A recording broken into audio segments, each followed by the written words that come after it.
नेपाल की कैबिनेट ने एक अहम फैसले में नेपाल का नया राजनीतिक नक्शा जारी किया है। इस नक्शे में लिम्पियाधुरा, कालापानी और लिपुलेख को नेपाल की सीमा का हिस्सा दिखाया गया है।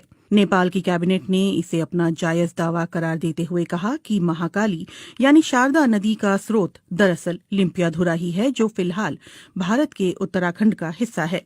भारत इससे इनकार करता रहा है। नेपाल की कैबिनेट का फैसला भारत की ओर से लिपुलेख इलाके में सीमा सड़क के उद्घाटन के 10 दिनों बाद आया है। लिपुलेख से होकर ही तिब्बत, चीन के मानसरोवर जाने का रास्ता है। इस सड़क के बनाए जाने के बाद नेपाल ने कड़े शब्दों में भारत के कदम का विरोध किया था। भारत के कदम का विरोध काठमांडू में नेपाल की संसद से लेकर काठमांडू की सड़कों तक दिखा। दरअसल 6 महीने पहले भारत ने अपना नया राजनीतिक नक्शा जारी किया था, जिसमें जम्मू और कश्मीर राज्य को 2 केंद्र शासित प्रदेशों जम्मू कश्मीर और लद्दाख के रूप में दिखाया गया था। इस नक्शे में लिम्पियाधुरा, कालापानी और लिपुलेख को भारत का हिस्सा बताया गया था। नेपाल इन इलाकों पर लंबे समय से अपना दावा जताता रहा है। नेपाल के कृषि और सहकारिता मामलों के मंत्री घनश्याम भूसाल ने कांतिपुर टेलीविजन से कहा, ये नई शुरुआत है, लेकिन ये नई बात नहीं है। हम हमेशा से ये कहते आए हैं कि महाकाली नदी के पूरब का हिस्सा नेपाल का है। अब सरकार ने आधिकारिक तौर पर उसे नक्शे में भी शामिल कर लिया है। हालांकि घनश्याम भूसाल ने ये भी कहा है कि इस मसले पर आधिकारिक हल के लिए भारत के साथ कूटनीतिक बातचीत जारी रहेगी।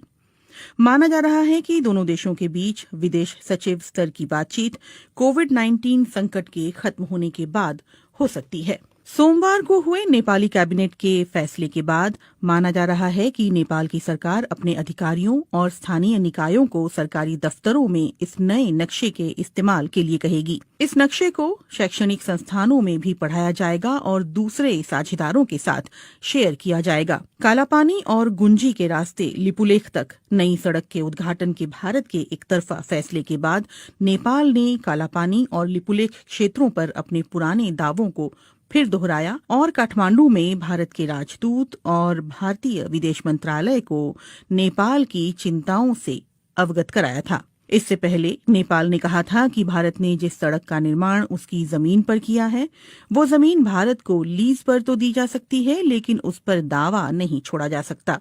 बुधवार को लिपुलेख विवाद पर नेपाल के प्रधानमंत्री केपी शर्मा ओली ने एक सर्वदलीय बैठक बुलाई थी, जिसमें पूर्व प्रधानमंत्रियों ने भी हिस्सा लिया था। लिपुलेख वो इलाका है जो चीन, नेपाल और भारत की सीमाओं से लगता है। लिपुलेख में कथित अतिक्रमण के मुद्दे को लेकर नेपाल में भारत विरोधी प्रदर्शनों का सिलसिला भी जारी है। नेपाल के प्रधानमंत्री केपी शर्मा ओली की सरकार ने इस सिलसिले में भारत के समक्ष लिपुलेख इलाके पर नेपाल के दावे को दोहराते हुए कड़े शब्दों में कूटनीतिक विरोध दर्ज कराया है। उत्तराखंड के धारचूला के पूरब में महाकाली नदी के किनारे नेपाल का दारचूला जिला पड़ता है। महाकाली नदी नेपाल भारत की सीमा के तौर पर भी काम करती है। नेपाल सरकार का कहना है कि भारत ने उसके लिपुलेख इलाके में 22 किलोमीटर लंबी सड़क का निर्माण किया है। नेपाल ने पहले भी साल 2019 के नवंबर में भारत के समक्ष अपना विरोध जताया था। साल 2015 में जब चीन और भारत के बीच व्यापार और वाणिज्य को बढ़ावा देने के लिए समझौता हुआ था, तब भी नेपाल ने दोनों देशों के समक्ष आधिकारिक रूप से अपना विरोध दर्ज कराया था। भारत चीन के बीच हुए समझौते को लेकर नेपाल ने पहले भी साल 2019 के नवंबर में भारत के समक्ष अपना विरोध जताया था। साल 2015 में जब चीन और भारत के बीच व्यापार और वाणिज्य को बढ़ावा देने के लिए समझौता हुआ था, तब भी नेपाल ने दोनों देशों के समक्ष आधिकारिक रूप से अपना विरोध दर्ज कराया था। नेपाल का कहना है कि इस समझौते के लिए ना तो भारत ने और ना ही चीन ने उसे भरोसे में लिया, जबकि प्रस्तावित सड़क उसके इलाके से होकर गुजरने वाली थी। इस सप्ताह जब काठमांडू में भारत विरोधी प्रदर्शन अपने चरम पर थे, तो नेपाल ने बुधवार को एक और बड़ा फैसला किया। उसने पहली बार महाकाली नदी से लगे सीमावर्ती इलाके में आर्म्ड पुलिस फोर्स एपीएफ की एक टीम भेजी है। कालापानी से लगे छांगरू गांव में एपीएफ ने एक सीमा चौकी स्थापित की है। एपीएफ का ढांचा भारत के सशस्त्र सीमा बल और भारत तिब्बत सीमा पुलिस की तरह ही है। साल 1816 में हुई सुगौली की संधि पर दस्तखत के 204 साल बाद नेपाल ने आखिरकार 3 देशों की सीमा से लगने वाले अपने इस इलाके की सुरक्षा के लिए कदम उठाया है। 2 साल तक चले ब्रिटेन नेपाल युद्ध के बाद सुगौली की संधि हुई थी, जिसके तहत महाकाली नदी के पश्चिमी इलाके की जीती हुई जमीन पर नेपाल को अपना कब्जा छोड़ना पड़ा था। कालापानी विवाद के बाद इस सप्ताह लिपुलेख को लेकर काठमांडू में हुए विरोध प्रदर्शन और भारत नेपाल के कूटनीतिक घमासान से एक बार फिर दोनों देशों के संबंधों में खटास आ गई है। हालांकि विवाद के कुछ एक मुद्दों को छोड़ दें तो दोनों देशों के संबंध हाल के समय में तकरीबन मधुर ही रहे हैं। इसी महीने प्रधानमंत्री नरेंद्र मोदी और केपी शर्मा ओली ने कोविड-19 की महामारी के खिलाफ एकजुट रहने की प्रतिबद्धता जताई थी, लेकिन लिपुलेख में भारत के सड़क बनाने की घटना ने कई नेपालियों को नाराज कर दिया है। यहां तक कि प्रधानमंत्री केपी शर्मा ओली को ये स्पष्ट करना पड़ा कि नेपाल अपनी जमीन का 1 इंच भी नहीं छोड़ेगा। ऐसे में सवाल उठता है कि अचानक पैदा हुए लिपुलेख विवाद के कारण क्या भारत नेपाल मैत्री खत्म हो जाएगी? महाकाली नदी के उद्गम वाला ये पहाड़ी इलाका नेपाल के लिए इतना महत्वपूर्ण क्यों है? और ये सवाल भी उतना ही मायने रखता है कि लिपुलेख भारत के लिए भी रणनीतिक दृष्टि से इतना अहम क्यों है? नेपाल भारत संबंधों पर कई भारतीय विश्लेषकों का कहना है कि सभ्यता, संस्कृति, इतिहास और भूगोल की दृष्टि से कोई भी 2 देश इतनी नजदीकी नहीं रखते हैं जितने कि भारत और नेपाल हैं। लेकिन 1800 किलोमीटर लंबी सीमा पर दोनों देशों के दरमियान कभी न खत्म होने वाले कई सीमा विवाद भी हैं। दोनों देशों की सरहद ज्यादातर खुली हुई और आड़ी तिरछी भी है।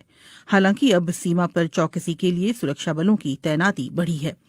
मुश्किल इस बात को लेकर ज्यादा है कि दोनों देशों की सीमाओं का निर्धारण पूरी तरह से नहीं हो पाया है।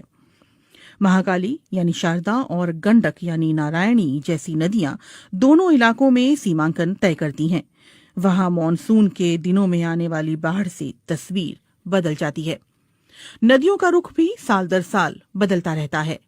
कई जगहों पर तो सीमा तय करने वाले पुराने खंभे अभी भी खड़े हैं, लेकिन स्थानीय लोग भी उनकी कद्र नहीं करते। सामान्य परिस्थितियों में लोगों का एक देश से दूसरे देश आना जाना लगा रहता है। भारत और नेपाल के सर्वे अधिकारी और टेक्नीशियंस सालों की साझा कोशिश के बावजूद अभी तक कोई ऐसा नक्शा नहीं बना पाए हैं जिस पर दोनों देश सहमत हों। नेपाल के सर्वे विभाग के पूर्व महानिदेशक बुद्धिनारायण श्रेष्ठ की रिपोर्ट के मुताबिक साल 1850 और 1856 में भारत और नेपाली अधिकारियों ने मिलकर एक नक्शा तैयार किया था। बुद्धिनारायण श्रेष्ठ के मुताबिक महाकाली नदी लिम्पियाधुरा कालापानी से उत्तर पश्चिम में 16 किलोमीटर दूर से निकलती है और सुगौली की संधि में इस नदी को दोनों देशों की सरहद करार दिया गया था। इसलिए इससे साबित होता है कि कालापानी नेपाल का हिस्सा है। लेकिन भारत इन नक्शों को सबूत के तौर पर स्वीकार करने से इनकार करता है। भारतीय पक्ष का कहना है कि इसकी जगह 1875 के नक्शे पर विचार किया जाना चाहिए, जिसमें महाकाली नदी का उद्गम कालापानी के पूर्व में दिखलाया गया था। गौरतलब है कि 1875 के नक्शे पर नेपाल के दस्तखत नहीं हैं। काठमांडू में इस मामले पर जानकारी रखने वाले अधिकारियों का कहना है कि नेपाल और भारत की सीमा के निर्धारण का काम ज्यादातर पूरा कर लिया गया है। हालांकि नदी वाले इलाकों में ये काम पूरा नहीं हो पाया है। नेपाल की पश्चिमी सीमा पर महाकाली नदी और दक्षिणी सीमा पर गंडक नदी दोनों देशों की सीमा निर्धारण करती है, लेकिन यहाँ नक्शा तय करने का काम अभी भी अधूरा है। दोनों देशों के सर्वे अधिकारी और टेक्नीशियंस महाकाली और गंडक नदी पर सीमांकन के बिंदुओं के निर्धारण पर सहमत नहीं हो पा रहे हैं, क्योंकि नदियों के बहाव की दिशा बदलती रहती है। इन नदियों का रुख बीते दशकों में लगातार बदलता रहा है। लिपुलेख का विवाद ऐसे ही इलाके से जुड़ा हुआ है। नेपाल का कहना रहा है कि लिपुलेख पर्वत महाकाली नदी के पूर्व में स्थित है, जिसकी वजह से कुदरती तौर पर ये इलाका नेपाल का हिस्सा बन जाता है, और ये बात सुगौली की संधि में भी साफ तौर पर कही गई है। एनसाइक्लोपीडिया ब्रिटानिका के अनुसार सुगौली की संधि से ब्रिटेन नेपाल युद्ध की औपचारिक तौर पर समाप्ति हुई थी। संधि की शर्तों के तहत नेपाल ने तराई के विवादास्पद इलाके और महाकाली नदी के पश्चिम में सतलुज नदी के किनारे तक जीती हुई जमीन पर अपना दावा छोड़ दिया था।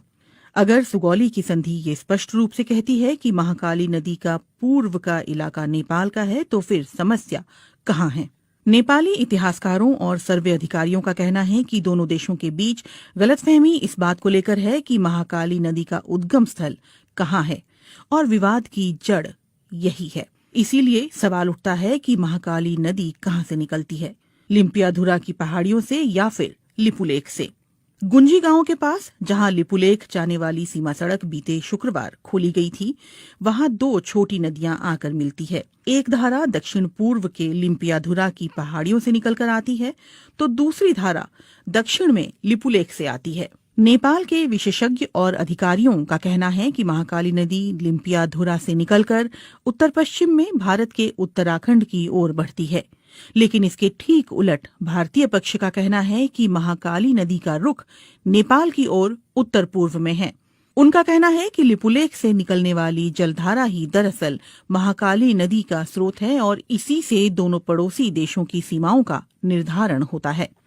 8 मई को लिपुलेख के लिए सड़क मार्ग खोले जाने के बाद आई नेपाल की कड़ी प्रतिक्रिया पर भारत ने इस फैसले का बचाव करते हुए कहा कि किसी भी नेपाली क्षेत्र का अतिक्रमण नहीं किया गया है और ये सीमा सड़क कैलाश मानसरोवर की पारंपरिक धार्मिक यात्रा के रूट पर ही बनाई गई है।